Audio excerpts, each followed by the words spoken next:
Undersecretary General Duarte, thank you so much for joining us. There's been a lot of conversation and compelling arguments, the push to add 2 permanent seats on the UN Security Council representing the African continent, and as 2 more non-permanent members as well. How important is it to have African representation when so many issues are coming up at these meetings, and the continent makes up a large part of the world's population? I don't think it's a question of importance, but I see it more as a question of entitlement. I do believe that Africa is claiming what Africa feels entitled to. This is at least my feeling as an African. And we need to understand what is behind this entitlement. What are the values and principles? Fairness, justice, respect. So, as the Secretary General said, it's not only a question of ethics and justice, but in one of his statements, he underscored that Africa's representation, Africa's voice in the UN Security Council, is at the same time a question of strategic importance on a global geopolitical arena. I want to ask you about this year's flagship report that you have released, Unpacking Africa's Debt Towards a Lasting and Durable Solution. What are the biggest takeaways from that report? The main purpose of that report was clearly to challenge the narrative on Africa's debt.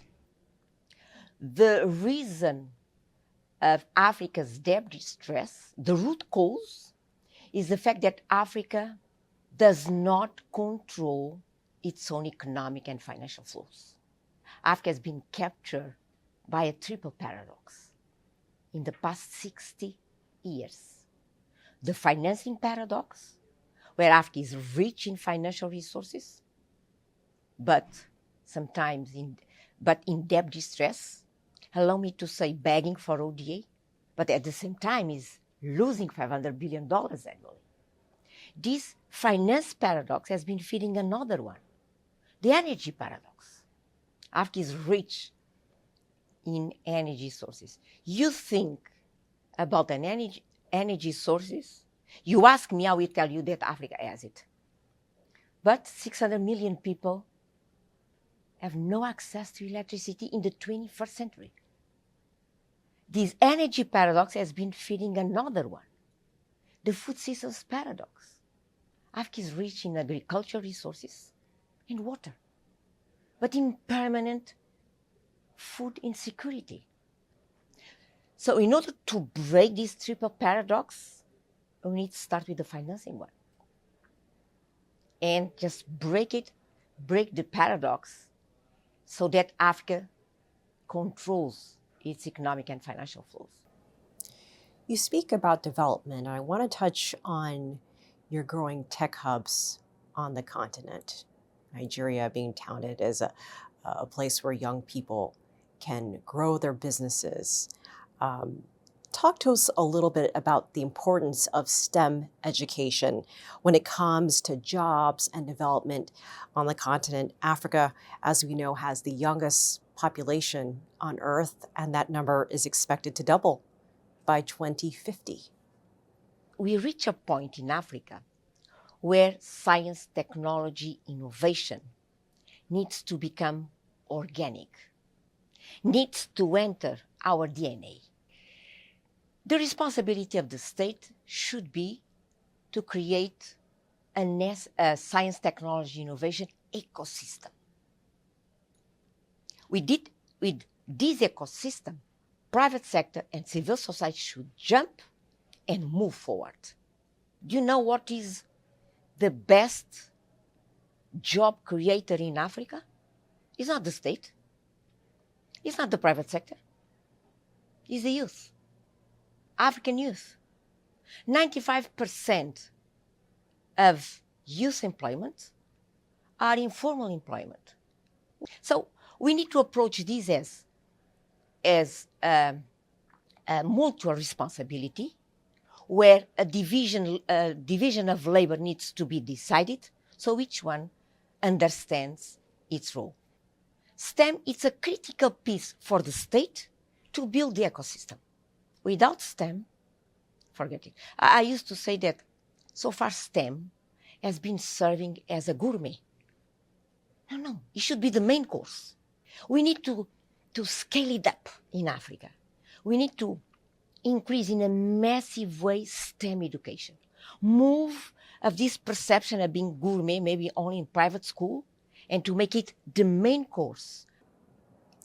Undersecretary General, how would you describe China's relationship with AU countries, African Union countries, and China's role in development and partnerships on the African continent? As you know, is outstanding. As you know, is outstanding. I was Minister of Finance. I interact with China as one of the main partners of Cape Verde, and was an outstanding partnership.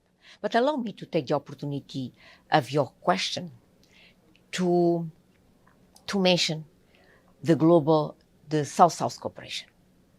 I think it's critical for the next 25 years of Africa's development. In my view, the South-South cooperation is facing a dilemma, and we need to be aware of that. If the South-South cooperation will just copy and paste the cooperation model that basically started right after the Second World War II, the Second World War, I believe it will fail. That model is over. That model is broken. But if the South-South cooperation will be able, recognizing, as we mentioned at the beginning of our conversation, the long-term historical dynamics, recognize that the geopolitical tectonic plates are moving, and the new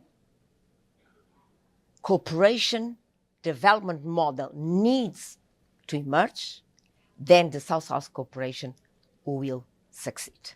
We have positive signs that we are in that direction, the BRICS, etc., etc. Let's see. Wait and see. Undersecretary General Cristina Duarte, thank you for joining us. Always a pleasure.